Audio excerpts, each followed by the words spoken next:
Hello everyone, in this video, we will tell you why the Soviet Union fell apart. The 20th century is the darkest century in human history, because in the 20th century, there were wars of unprecedented magnitude and intensity. The First World War, which broke out in the early 20th century, was a complete devastation, especially for the European continent and for the great empires of the world. After this war, new states appeared on the world stage with new forms of governance. Let's take a look at the Soviet Union, the largest of these states, which will mark the 20th century. While the 1921 economic crisis that erupted in the United States before World War II shook the countries of the world deeply, only one state became a superpower by turning this crisis into an opportunity. The relations between Germany and the Soviet Union, which started the war at the beginning of World War II, were very good. But Hitler's unexpected attack on Russia changed the course of the war,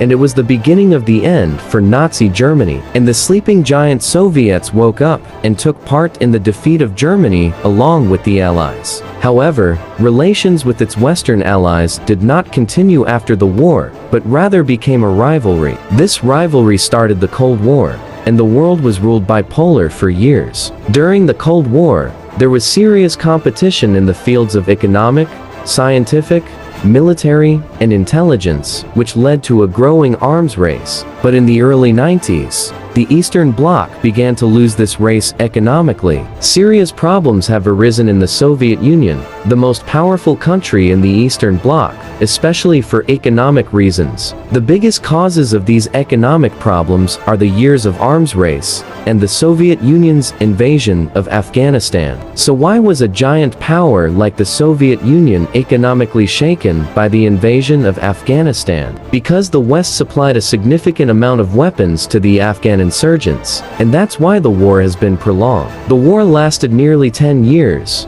placing a serious burden on the Soviet economy, and the Soviet Union was forced out of Afghanistan in 1989. However, the economic effects of the occupation continued, and following these economic effects, the cultural and nationalist aspirations of the countries within the Soviet Union. In order to prevent the dissolution of the Soviet Union, President Gorbachev implemented his policies called perestroika and glasnost. These practices are aimed at pursuing a softer path against different nations living within the Soviet Union than traditional Soviet policy. However, some members of the military within the state objected to these policies and planned a military coup against Gorbachev.